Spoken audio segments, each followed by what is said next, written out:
Yeah, what's up, everybody? Welcome to Come On Get Happy Hours. A little rock theme tonight. This is actually my wedding CD that my producer. Hold on, you gotta hear the opening line.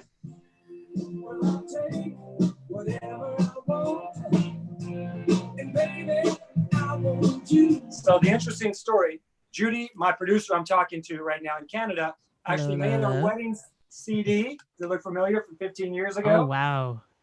That is so funny. Like, I think I'm gonna have to come to your house to find out, like, get copies of things I've done. It's like a You time keep capsule. everything I do. You know what? I was digging for this tonight because we did two. We did heart and soul. So the Yes. heart is more rock, and then soul was all like wifey. Yeah, R&B and stuff. Yeah. Only love. But that song right there is Bad Company. The opening line is, "I take whatever I want, baby, I want you." So the first night I met my wife at the Comedy Store, the cheesy as it may sound, I said that line, "I take whatever I want." But I may have said it in the Trans Am with an 8-track after we got in the Trans Am, but I actually said that. So oh wow. I'm not proud, but I'm just saying it might have worked. That or the Trans Am. And the second song is Van Halen, "Dance the Night Away," and that's why we have one of my guests tonight, because he was friends with Eddie Van Halen, and his business partner is Michael Anthony Van Halen. So, you know, you got to call up friends in times like this. And we lost an icon last week, and but we have two icons. We got to think of a drinking word. I might let my first guest just pick the drinking word. Okay.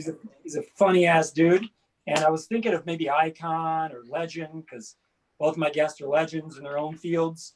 But we'll bring on my first guest and our first guest, but I always have the hillbilly shine ready to go. There we go. See it? The disappearing, reappearing beverage, libations. Everybody, okay, we're in Los Angeles. Lakers won. All right, go Lakers. You're in Canada, apparently. Judy, we're doing this a little later. You claim to have some sort of holiday today? Yeah, today's Thanksgiving. It's not at all associated. What are you thankful for? Justin Bieber or Jim Carrey? What is exactly that you are? You bring up Bieber every episode. I feel like you're a fan of his. You know, honestly, when Katie and the kids aren't here, I may play little beeps on the guitar. Mama don't like you. Don't, as they said in high school, don't listen to that vibrato, ladies and gentlemen. There's an acoustic guitar around here somewhere. Don't encourage me. Anyways, but we have a good show tonight. Who's on the show tonight? We have two of my buddies. One of my old comedy buddies from back in the day at the Laugh Factory, and he's gone on to do tons of TV. And we have, like I said, a friend of Eddie Van Halen, but that's not really what he's famous for. He's a well-known car designer, TV host, podcaster. So we have Brian Scolaro and Brad Fanshaw. Awesome. So I will properly now bring up our first guest, if you're ready to rock it in the double wide. All right, my first guest, y'all, he is a comic. He's an actor. He wrote a funny book he's going to talk about. You've seen him on Conan O'Brien, lots and lots of TV shows, including one with Pamela Anderson called Stacked. Mark Maron of WTF Podcast calls my first guest maybe the funniest person alive. I think I agree. Give it up, my man, Brian Scolaro. Hooray! Hooray! Hooray for me! First of all, you met your wife at the Comedy Store? I did at the Comedy Store. That's great. How come every woman I meet there is a crazy fucking whore and you meet your wife? They're all named Lisa. They all named Lisa. I met like 5. One had borderline personality disorder. One had bipolar. One was an alcoholic. They all fucked great. But they were, can I curse? I'm a little late now. They all fucked great. Please do. But anyway, it's nice to see. I enjoy the videos of you and your kids dancing in 70s clothes. Thank you, buddy. They enjoyed it. Like, I think they kind of enjoyed it the first month or two during the quarantine. And then they're like, Dad, we're good now. We got it. Yeah. Please leave. Please leave. But yeah, that was me about 100 pounds ago. No, actually 60 pounds ago. I ate that guy. That was me and Pamela Anderson. And it was a good show. I wish that went on. If it went on, I wouldn't be sitting here in pajama bottoms in the studio apartment eating 49-cent turkey pot pies. But it didn't go on. Yeah. I've been on a million shows, buddy. But also you're an author. You wrote a book called How to Punch a Monkey in the Face. No, it's How to Punch a Monkey. But yeah, you're supposed to punch him in the face. Oh yeah, I just saw the picture. You punched him in the face. So. Yeah. Well, he fucking deserved it. But it's what it is it's like brain droppings. Remember George Carlin's book, Brain Droppings? Yeah. So it's a lot like that. It's just jokes. It's really good for the bathroom. Like each chapter is like the length of time of a shit. So you just read one little chapter, you shit, and you rip it out using this toilet paper, put it back down. Perfect. But I put the link in the chat. It's really good.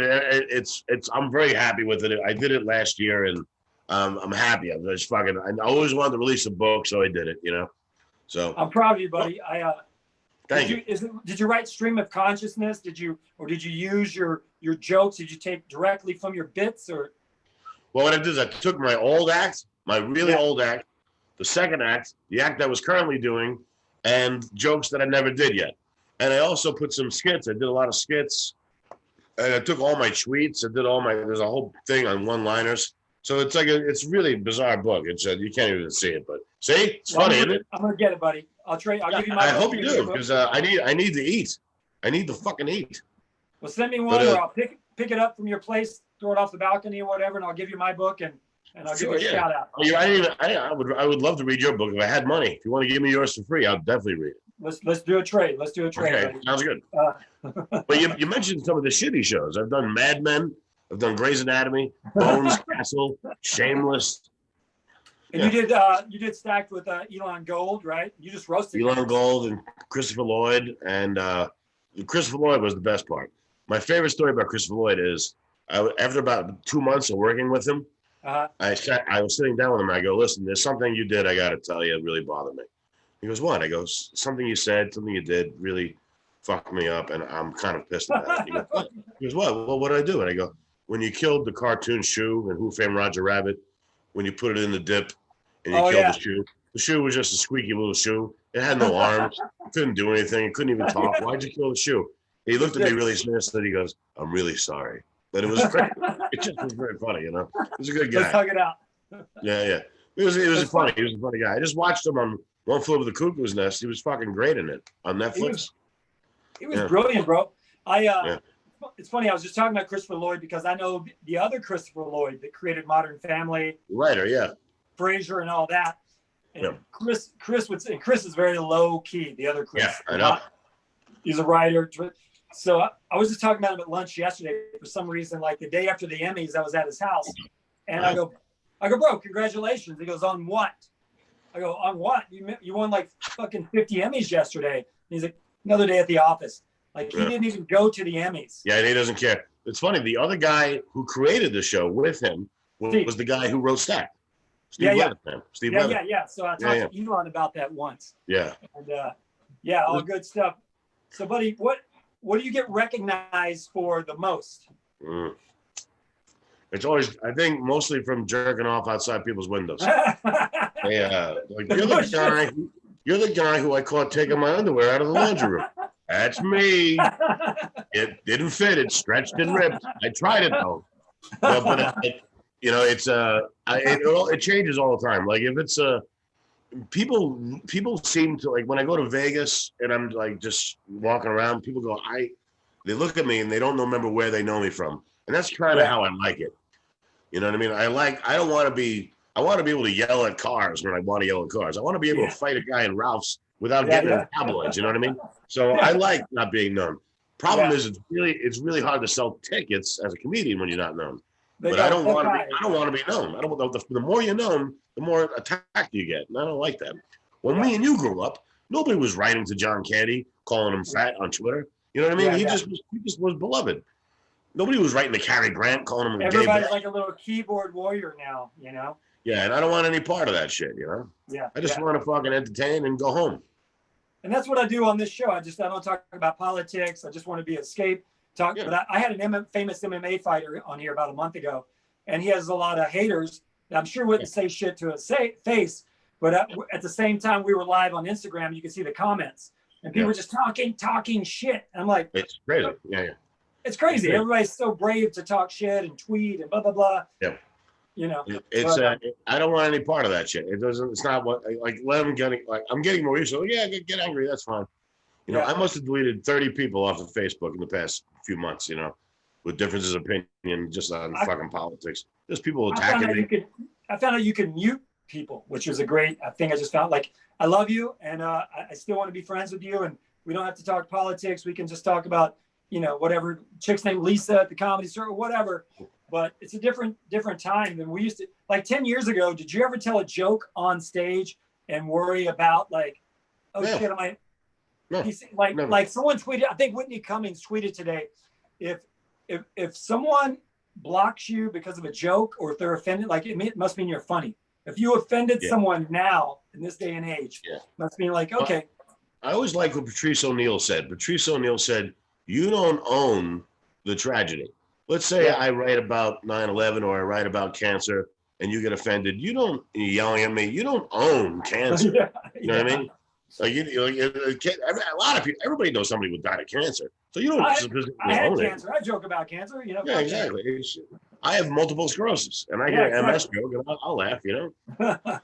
But anyway. Yeah, like, I thought it for sure it would be diabetes. They're like, you have MS. I'm like, are you sure you don't need diabetes? Like, check the numbers. Always like, you got to eat broccoli. You got to have cauliflower. I'm like, all right, then I got to cut off my head because I don't want to fucking bring on the pizza in the wheelchair. At least I'll have a place to put the box on my lap, you know. That's when I discovered when I had prostate cancer. I'm like, can I still have sex? Because if I can't, I think I'd rather just die of cancer and just ride this out a little bit. Yeah. Give me 3 to 5 years. They're like, no, you're exactly. Exactly. Right. Yeah. Well, so I think you and I talked before about working on Stacked, and I was like, was that the Pamela Anderson, Tommy Lee days, or was that Kid Rock days? I think you told me maybe Tommy Lee was banned from the set or something. No. Tommy Lee came by the set. He forced his way onto the roast.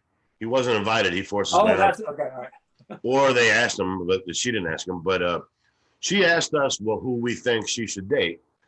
And first of all, I gave her a lot of advice. She came to me one day and said, who's Ali G? And I said, why? This is back when Ali G was really big. Oh, yeah. And she's like, he wants me to do his movie, Borat. And I was like, do it. She's like, really? I'm like, trust me, do it. Yeah. So she did it. And then she asked me, she gave the whole plot line. And then she came to us and said, who should I date, Tommy or Bob? She called him Bob, Kid Rock. Bob, yeah. And we all liked Kid Rock. He was really polite. He was very nice. We all liked him. We're like, oh, date Bob. But then he wanted her to move. Kid Rock came by the set? Yeah, he was even in an episode.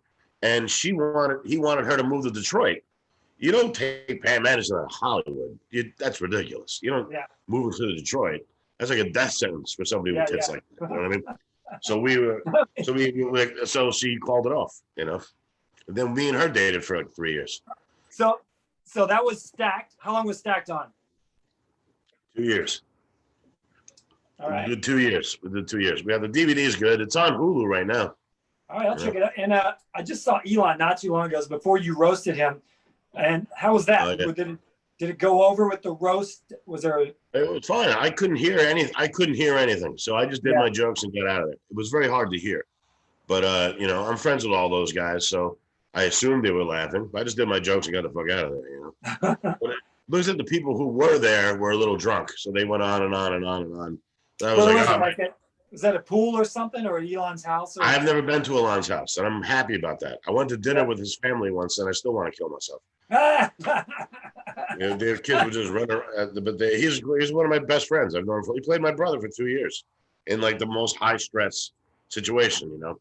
So we're bonded for life because of that, you know. But you know, but I don't know. I get recognized here and there from Comedy Central special people know me from, and the Conans, and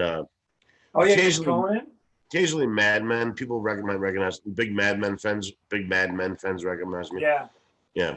But what is your most well-known joke? Like, you got so many, the ghost and the sneeze and the people like. Yeah. You know, they cut that all out of my Comedy Central special. Comedy Central special, it was made my favorite, the biggest. I have A+ jokes that I spread out. There's the fart jokes, the sneezes jokes, the ghost jerking off joke, and the orgasm joke. Those are my 4 A+ jokes, and I spread them out. They took them all out. They took them all out. And I don't know why. I think the editor was just lazy. There's a great story about Louis C.K. when he was doing the Comedy Central Presents half hour. He had it all timed. The first break is 7 minutes. All right. Then they go to commercial, come back, then you do 6 minutes, then commercial, then you do 5, commercial than 4. So Louis said, I have it all planned out. So I'm going to take a sip of water. Whenever I take a sip of water, that means cut the commercial. So they said, okay, but they didn't do that. There's just whole minutes of him drinking water and silence. Those dicks. Really? The editor's lazy. I always want to punch the guy. I always think I'd be more successful if he had left those 4 A+ jokes in, or just one of them. Because those fucking destroyed at the Laugh Factory back in the day. Yeah, and they were, you know, they are, but I saved them for now when I play the road. They're like I end on those 3, you know. My producer Judy just sent me a message that the drinking word is Van Halen, and I know before you texted me today and you thought it was going to be like we're all talking about Eddie, and you're like, I don't know fucking Van Halen. I go, no, I like Beat It. I like Beat It a lot. Yeah. No, I like the album Jumping at Panama. I loved that album as a kid. You know, my brother had it. Little side note on Beat It, you know, he never got paid. He went in the studio and Michael's like, Eddie, can you do a little something right here? Can you just, and so he just fucking ripped up the Beat It solo. And he's like, okay, thanks, Eddie. And I read it, I think it was Sammy Hagar's autobiography or Eddie's or somebody says he never got a check for that. Wow. Anyway, the drinking word's Van Halen. So Van Halen, Michael Jackson, whatever you want to drink to. Mm-hmm. Here's the good health, brother. Mm-hmm. Oh. So, Brad, where can they find you, buddy? Where can they find you? Well, I have a Patreon site. I'm putting a link up right now in the chat. And what the Patreon is only $5 a month. And I do 3 videos a week. I interview actors like Mike Starr from Goodfellas, David Krumholtz from the Coen Brothers movies, Daniel Roebuck from The Fugitive. I talk to actors who never get interviewed, but they should be interviewed. Like, I'm tired of hearing. I want to hear about the other people who worked with Tommy Lee Jones, or the other people who worked with De Niro. I want to talk to those people. They have great stories to tell. So I have a Patreon site. I interview them. I do sketches. I posted a sketch right now. So they can go to my Patreon. Otherwise, they can go to brianscolaro.com, and it has all my albums and everything there. And I know nobody has money right now. If you can't afford $5 just to see what the site's like, then die. Just die. Just die and send your daughters to my house, please. Everybody, Brian Scolaro, one of my old buddies back in the day at the Laugh Factory, kills it, always destroys. And the Comedy Store now. Comedy Store, that's right. Okay, buddy, thank you for stopping by. Thank you. Thanks. Have a great time. Nice to see you again. My man. Okay. Cheers, brother.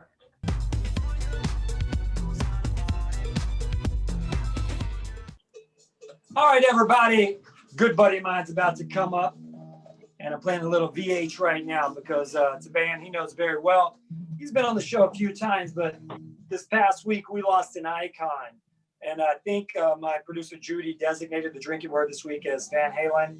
So before he comes on, everybody, one for Van Halen. I poured out, but this is good vodka. I'm not going to waste my vodka. But he's a well-known podcaster. Easy for you to say. He's a podcaster. There's a podcast named called Man Seeks Adventure. He has a few more that he'll talk about. Shift Steer Media, like a million. He's been on TV car shows, TV host. His business partner happens to be a member of Van Halen. Today I did I don't know if he saw this, but I did a little thing today, asking people their favorite Van Halen songs since we lost Eddie. And Eruption came up a lot, Beautiful Girls. But someone asked me once, I have a 78 Trans Am. And they said, if this car had a theme song, what would it be? So I did a little meme on the day Eddie died. And I said, someone asked me if my car had a theme song, what would it be? And I said, Mean Street by Van Halen, because it's a badass song. There you go. So everybody, a good buddy of mine, and we're going to tell some Eddie Van Halen stories, I hope. Mr. Brad Fanshaw. What's up, buddy? Thanks for having me on, man. How you doing? Good, man. Thanks for coming on last minute. You know, things happen in life we don't expect, but I know you're always ready to rock. Yeah, it was a bad week, with that happening last week. And I was in a really unique situation because the day that I got the news, I was hanging out with Billy F. Gibbons from ZZ Top. We were working on a few projects we have going on. And we were supposed to meet up. And he rang me up and he said, hey, did you hear about our buddy? And I went, I just heard, man. And he goes, I don't even want to get into it now. Let's when we're together later. And Yeah. that was it. You know, you could tell he was genuinely shook up Yeah. about it. And we got together later in the day, and we got into the car at one point, and he just looked over at me and he said, "I'm gonna miss that guy." And I said, "I am too, brother." You know, and we exchanged. It was actually really good because we were able to exchange some great stories about Ed. He told me about the first time he ever met him and what Ed said to him, and, you know, how he admired his guitar playing and everything. And, you know, from a guy like that, you know, Billy being a top guitarist as it is, you know, it was pretty cool. It was just another one of those moments in my life that I just say, wow, why me? You know, thank you so much. Yeah. And, but Ed, man, what a great guy. One of those guys, Stevie, that I will say, and I said this to Billy, is that what a lot of his fans didn't realize, and a lot of people didn't realize, unless they really got to know him, is that he was a pretty shy guy, you know, like a lot of entertainers. You put him on stage and it's one guy, but in life, pretty shy. And I said to Billy, I said, Billy, I think that Eddie was more comfortable with that guitar than he ever was. It was an extension. No, dude. Express himself. Dude, someone posted, I think yesterday or the day before, I didn't realize this because I saw him at the private show at Kimmel when David Lee busted his nose. And then David Lee came out. I don't know if you ever saw that performance. It was a private. I didn't. It was a private performance. I was lucky enough to get in. They closed Hollywood Boulevard. And David Lee comes out, scatting, talking his beat, and he spins the microphone stand and flips it, and bam, first song busted his bridge of his nose. So he goes, "Oh wow, man, I did the boys a busy bop," or so whatever he said, some jive bullshit. So he goes off, and he comes back, and his nose won't stop bleeding. So he goes off stage again. The concert had just started, and he goes, "Hey Ed, you guys play something." He goes back, and Ed just did like a 30-minute just jam. And I go, I'll never see this again. Like, I'm getting to see Eddie Van Halen just riff. And it reminded me, someone posted yesterday or the day before, I didn't realize the last time they played at the Hollywood Bowl was the last time the original lineup was together. And I guess I was at the show. They did a couple of nights. I was at the first night, and then they did the next show, which was the last time I guess they were together. But I looked right, I was in a box, you know, towards the front, but I looked behind me at the sound booth, and John Mayer was standing there with the baseball cap down with his arms crossed. So every now and then I'd just glance back at John. And then when Eddie did his solo, he went into like this incredible solo. I'm like, bing, bing, bing, let me look at John and see what his reaction is. Because no one even recognized it was John Mayer with his head pulled down like this. And I look back at John Mayer, and he's shaking his head, and he's got his hands like this, like I bow down. And it was just like an honest, heartfelt, you know, reaction that no one knew he was there. He was just like, that's why I hold the guitar. That's why I have the guitar. But now, I knew you're saying John was at the mixer board? He was just standing there. I guess he went in, he was talking to the mixing guy, and He was probably a guest because a lot of times, Stevie, you know, the guys who put me at the mixer board when I'd come out with them. And I'll tell you a story. You wanted stories, so I'll give you one. I want stories, buddy. And, inquiring minds want to know. Flew into Dallas and went backstage with the guys. Now, here's the funny part, is that the guys had given me a VIP all-access pass for the whole tour. The guys being Van Halen. You know that's Sammy, the drinking Eddie, word. I don't know if you heard, but the drinking word is Van Halen. I mean Van Halen? Ah, that's so badass. Don't let me forget about your drink either. So I flew in. Unbeknownst to me, they had somebody pirate their passes, so they changed them all, right? And I show up at the back door, and you know the old saying of I'm with the band? Yeah. Well, it works because even though I had the wrong pass on, I just sailed on through. You know, I just went, Yep, there you go. Now, it didn't hurt that I knew most of the road guys, but I got in and they looked at me and they went, how'd you get in with that pass? I'm like, and then they give me a new one. Bullshit, But- Kinko's pass. So anyways, they go, Brad, we got you at the mixer board. And so my wife was with me. So Charlotte and I, and we had two friends that we had brought. And we're at the mixer board. And they do their solos, right? So Sammy does his, Mikey does his, Eddie does his. Then they go into the super long drum solo of Alex's. Yeah. And we're sitting there, and right as Eddie's finishing his up, here comes the flashlight down the aisle. And he comes up, shines it right in my face, and he goes, hey, Brad, come on. And so I grab my wife and my two friends. We go down, and it's one of those things when the show's happening and one of the crew guys is leading you, and he leads you past security, past the wooden barricade, and we're walking between the stage and everybody's looking at you like, who the hell is that? And they take us back, and the guys always dressed out their own little areas, and they're all back there, and they're going, we're doing shots. So they called me and had the guy bring us back just to do shots with them.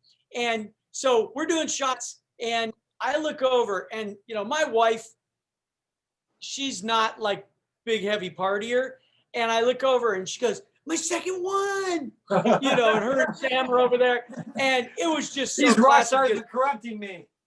Exactly. I mean, we're sitting there, we look up on the stage, and there's Alex drumming away, and we're back there doing shots. And then all of a sudden the guys come back and they go, you guys got to go 2 minutes.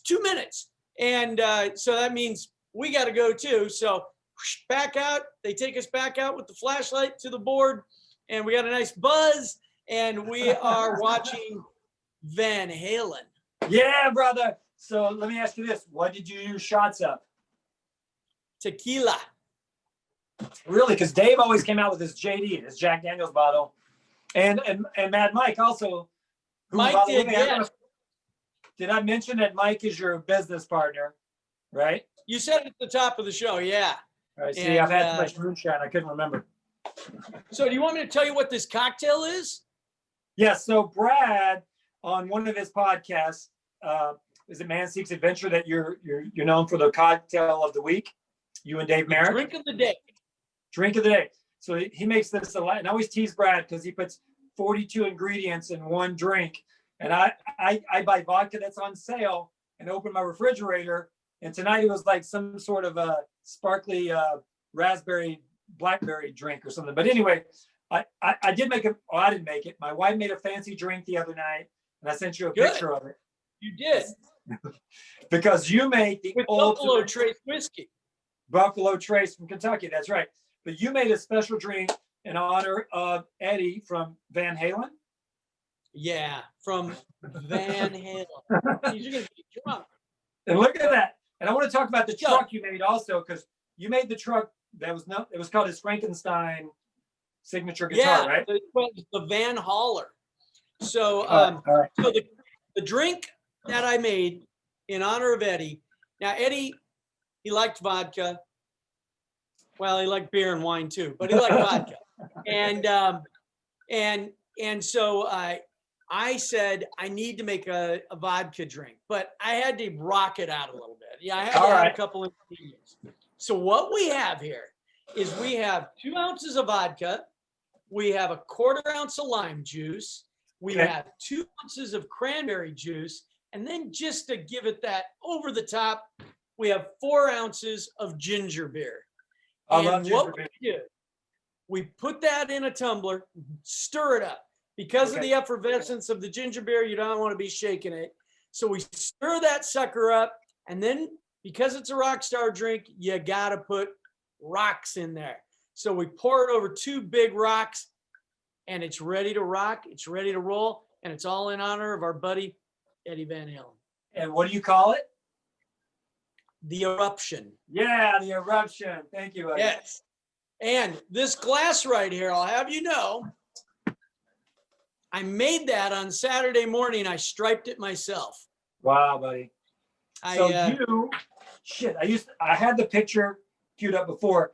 Speaking of that striping that Eddie was known for, you did a truck, right? Yes. Yeah. I used to own Hot Rods by Boyd with Boyd Coddington. With Boyd and Coddington, okay. Back in 93, I think it was. Yeah, 93.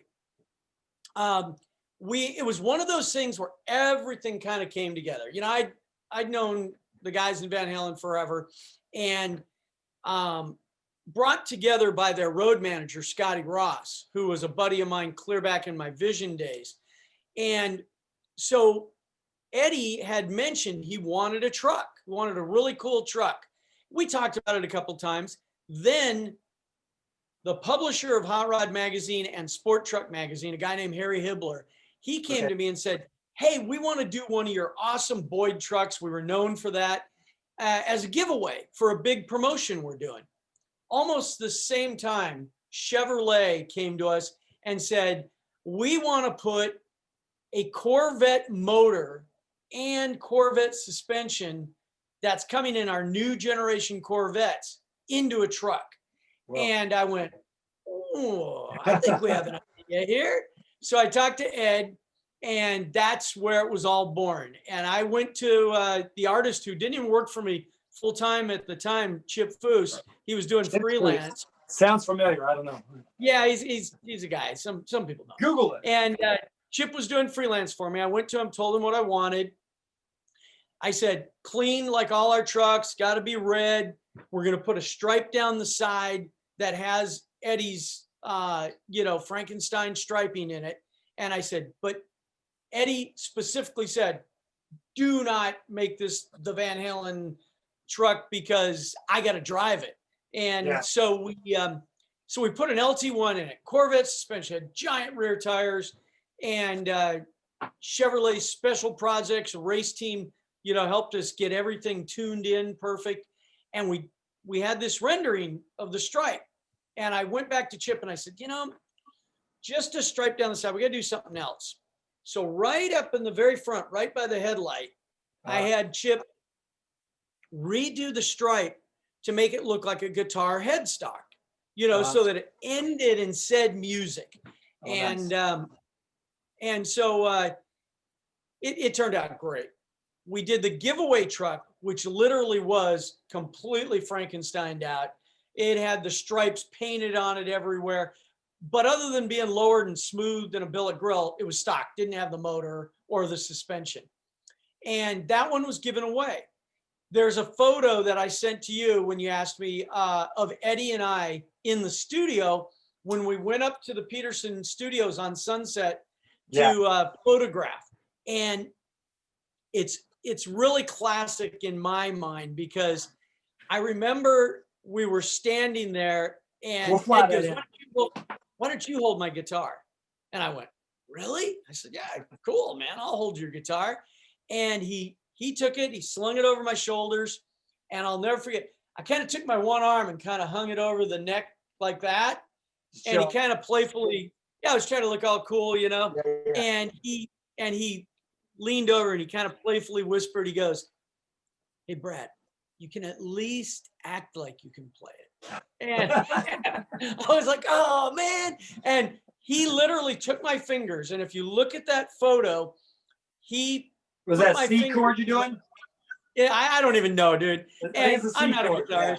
Yeah. And then I put my hand down and then he got his big smile. It was like, okay, at least, if you're going to hold that guitar, you better look like you can play. And at the time, I'll be honest with you, it was a buddy of mine. I never thought of how iconic that photo would be because I'm holding his guitar, and he put my fingers there. But it was really cool. About a month later, he got his truck that we finished, and we brought it up to his house, and Boyd Coddington and I were standing in the driveway. There's another photo you can find on the internet of us, three of us leaning against the noses of his truck. And the funniest thing is he was walking around it, checking it out, and he goes, oh man, this thing is so cool. Yeah, man, it's everything I want. He's looking underneath. And then he comes up to me and he goes, just that stripe, it's the only thing that bugs me. And I go, what do you mean? And he goes, well, on the front, that's not a Strat headstock. Oh, Yeah. shit. One of the Like things you would know. I had never even thought of, right? We just did an outline, didn't even think of it. Hit me, boom, right at it. It's not a Strat headstock. And it was like one of those things. But I'll tell you, Stevie, driving that thing across Hollywood on Sunset with the limo tinted windows, feel like a rock star because everybody's pulling up, taking pictures. They think Ed's inside it, Yeah. And they're giving me thumbs up and roll down the window. And I'm like, if I roll down the window, you see, I'm just some Joe, man. Yeah. So it was cool. It was very cool. Let the mystique let the mystique live. Like they think Eddie's inside. But Exactly. you said you read my book. I don't believe you. But anyway, I'll tell a story in there about Eddie. I played golf with Eddie. I don't know. Just pretend like you don't remember this story. But anyway. His tournament? No. So I knew you didn't read the goddamn book, right? But anyway. I couldn't remember if you said it was the tournament or not. No. So here's the deal. So I had a buddy that was a guitar player. And when we first met, I was DJing at a club down by LAX. And he came in and the waitresses or whoever said, hey, the manager's here. You want to meet the manager? I'm like, no, I don't really care. I'm just freelance DJ. This is like 91 or whatever. I don't know. I just gotten out here and I'm like, I don't give a shit. My mullet, we're rocking. I'm on the ones and twos. We're like, no, he's cool. He plays guitar. So he and I, after the bar closed, we had a couple of drinks. He's like, dude, they put me up. It was in LAX Marriott. He goes, I play guitar. And I go, well, if you can't play Eruption, don't tell me you can play the guitar. Like, don't even get your guitar out. Like, I'm the bullshit. I know a few chords on acoustic. But if someone's going to say they're a guitarist and they have I'm like, can you play Eruption? If not, don't bore me with your guitar player. So I made him play Eruption. And anyway, he's like, so Eddie was one of his influences. And he said that was his mark to be able to play Eruption. So we became good buddies.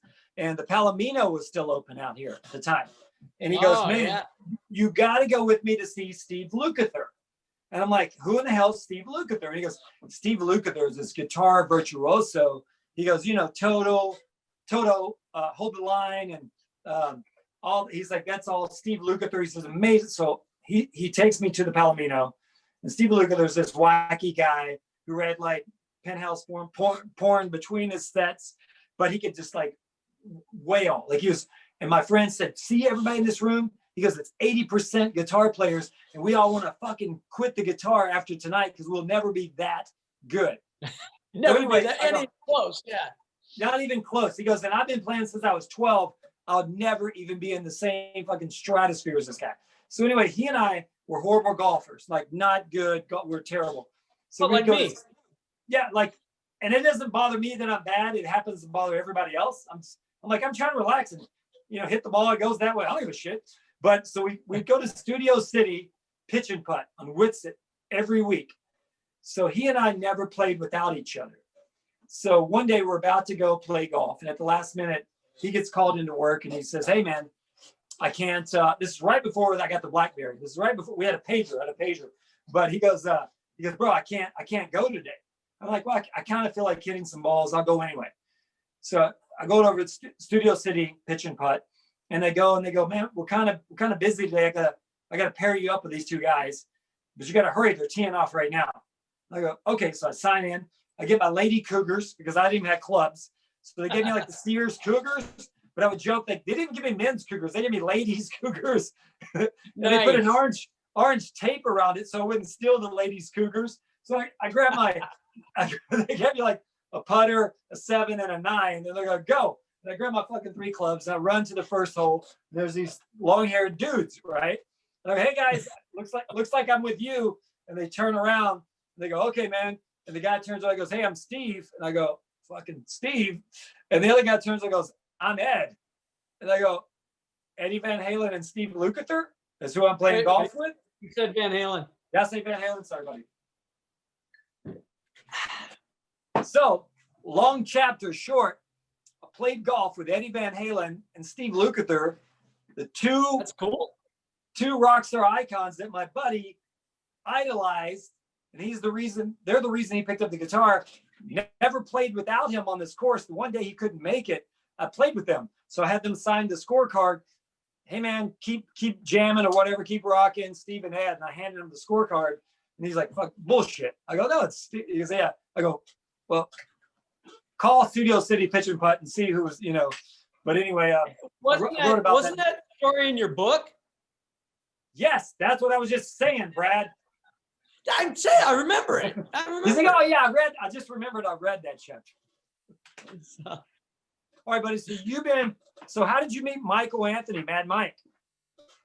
Oh God. Well, you know, going way back to the 80s, you know, my skateboard, snowboard company, Vision, all that. And we had our clothing line. And I've told this story on the show before, how we worked with all kinds of bands, everybody from the Stones to Poison, Living Color, Guns N' Roses. I mean, you name it. Anybody who was big in the 80s. Tom Petty.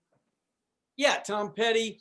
And so, you know, got to know a lot of people. And when Scotty Ross, who was the road manager for Poison, and I did tons of stuff with those guys and got to know them all really well.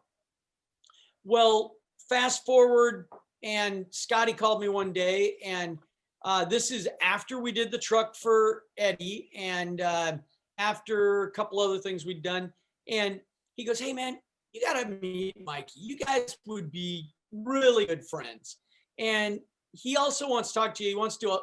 He's got this truck that he started, and it's not going that great and needs a little help. So they came over to my office, and we hung out, we talked, and immediately Mike and I hit it off. We were great friends. And I helped him with this truck deal that he got into, and just got to be friends ever since, you know. And it was, you know, a little different. It's like I always tell people, because I've got so many great Eddie stories from being at his house and up at the 5150 studio, and people go, oh my God. I go, yeah, but I'm not saying I'm Eddie's best friend. You know, Mike and I would say, because we've gone on family vacations together, and you know, so many family. Mike. But I mean, you know, with Ed, I've got lots of great stories. We hung out a lot, but it was not like we were the best buddies that, you know, went to dinner with our wives together and stuff. Although we've got a few good stories like that, you know. So it's was that off the Coldwater, the 5150?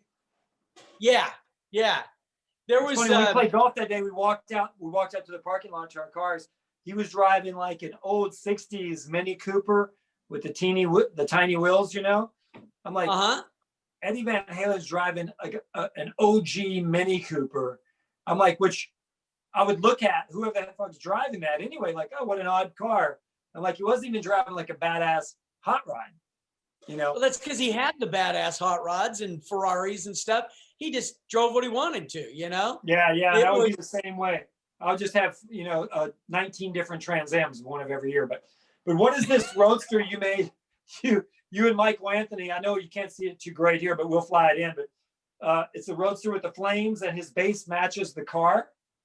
Yeah, that was the car that we built for Mike, and I basically built him the car I would have built for myself. And then when we finished the car, we took one of his bases and striped it identical to the car, and he used that on a lot of Van Halen tours. And then at the Peterson Automotive Museum, when I helped put together a charity concert with Billy Gibbons, Michael. Oh man, I am getting old here, Steve. Van Halen. No, I'm really, because this is like legendary guys, and I can't remember their name, but trust me, they were legendary. And so anyways, they did a concert, and at the end, the instruments they played, we auctioned off for charity. And his bass went for $30,000. Wow. And he was kind of bummed, because he goes, I really like that bass. So we striped him another one and made it. Oh, you did? Just like it, like a club? Yeah. I play a guitar, which I goof around on the guitar someone gave me. They bought at an auction like that from John Anderson, the singer of Yes. And he wrote like Peace and Love, whatever, blah, blah, blah. But that's the guitar I play. Like I'm sitting in the backyard. Cool. So 2 nights ago, we're in the backyard, the wife and I, and just having a little moonshine. I think that's the night we had the the Buffalo Trace that I sent you a picture of. And we're sitting there, I'm playing, all of a sudden, the sprinklers come on. I'm like, oh shit, my guitar! And I'm like running with the guitar in the air. My wife's like, what about me? I'm like, I'll come back for you. You're waterproof. Van Halen said, save the women and children first, except unless you have an autographed rock star guitar. Then that's got to go. I see you. I keep saying Van Halen. But buddy, thank you so much last minute. I know we didn't plan this. I had one of Elvis's buddies on tonight who got a sinus infection. He'll be on next week. So I put on Facebook and Instagram today, what's your favorite Van Halen song? And like I said, mine's probably Mean Street, just because it reminds me of my Trans Am. Do you have a favorite Van Halen song? Well, I really like Jump, but I would have to say Ain't Talking About Love, because it is literally the first Van Halen song I ever heard. Nice. And I was in a muscle car and I went, that 8-track was in there and I went, what the hell? Who is that? You know? So little did I know where I would wind up in the whole Van Halen universe, you know? Full circle. So people watching, if you don't know about Brad Fanshaw, Google him. He was a legend in the BMX world, Vision Streetwear, podcast, hot rod world. We joked about Chip Foose, but this guy, like, he's worked with every huge person in the hot rod world. I've got some buddies in the hot rod world. It's a small circle of friends, and then it branches out into the rock star world. So I'm just, I'm grateful that you dropped in at the last minute. And thanks for having me, man. Yeah, and we always have a good time. And I knew you had some Eddie stories and Mad Mike. When I had you on my Instagram show and Mad Mike was commenting, people were losing their shit. They're like, fucking, that's Mike. What? I know, he came out, he's going, hey, Brad, ask him this. Hey, you're on. Yeah. He was like texting me too. And I'm like going, Mike, I'm trying to do a show here, man.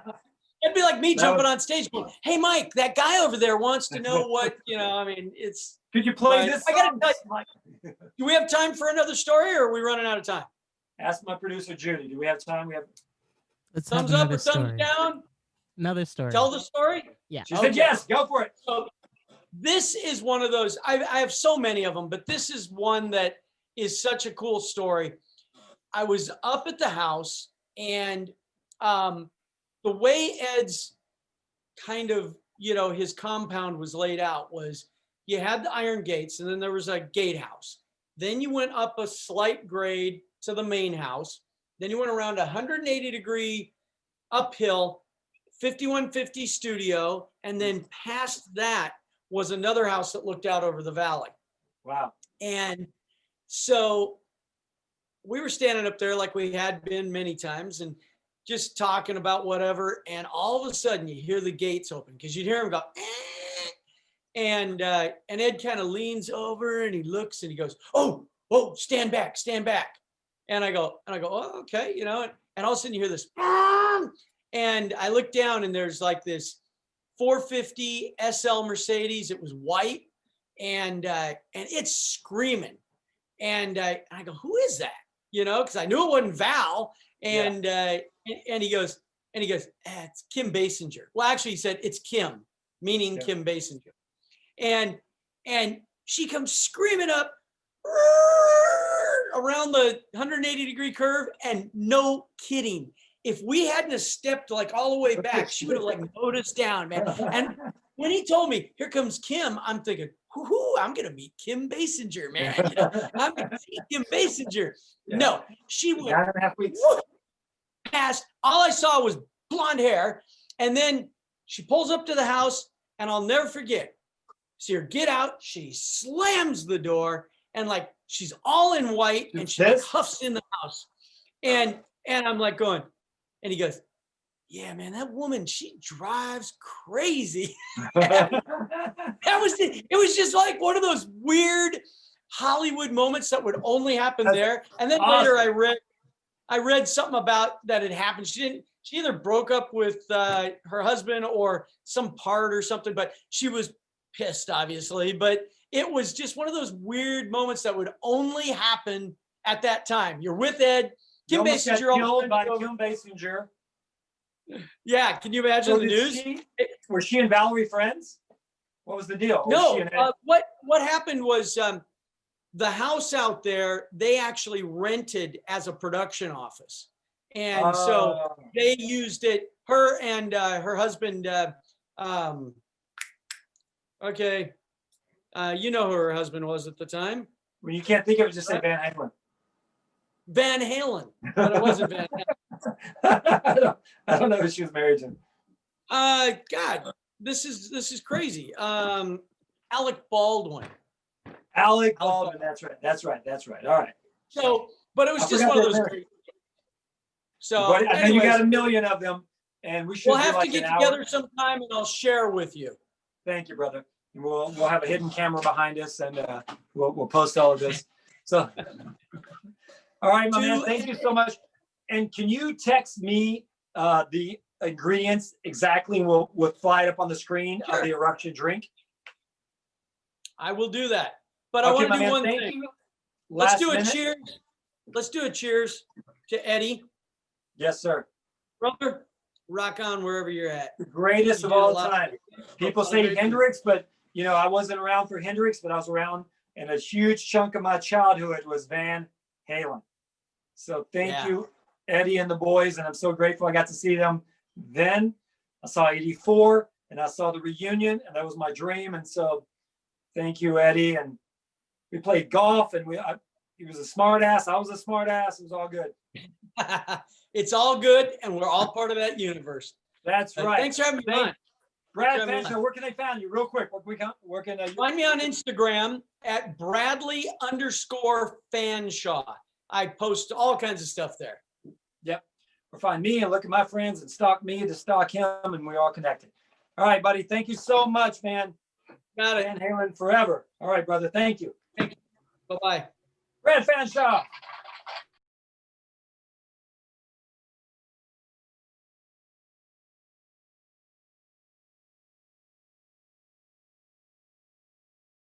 All right, everybody, was that a kick-ass show or what? Thank you. I was a little VH. I was going to say Van Halen, but then I'd have to take another drink. But anyway, everybody, that was a great show. Brian Scolaro, funny guy. Look up Brian Scolaro. He's been in a million TV shows, and we used to rock the house back in the day at the Laugh Factory. My producer Sketch was there. She was the DJ on the ones and twos. Yeah. And Brad and I have been buddies for a long time. We got hot rod friends. And I'm grateful for buddies like that are loyal. Called him at the last minute. I said, hey, man, you know, Eddie Van Halen died. I knew you guys were buddies. If you can just jump in and tell a few stories, I'd be grateful. So everybody, thanks for watching every Wednesday night on YouTube, and Stevie D and his So-Called Friends page on Facebook. Great guest every week. Once again, I'm grateful for you all watching. And thank you, Judy Sketch Lewinson, my producer up in Canada. Apparently it's some sort of Thanksgiving Day up there. I don't know. That's made up. I'm sorry. We're so grateful, eh? I'm grateful for you all. Everybody, Van Halen, thanks for watching. Van Halen. See you next week. Take us out, Sketch.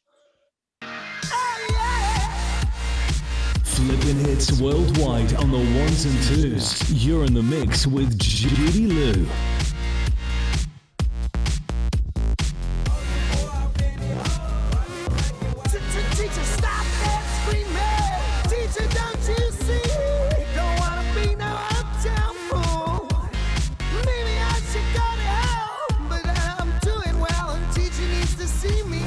Flipping hits worldwide on the ones and twos.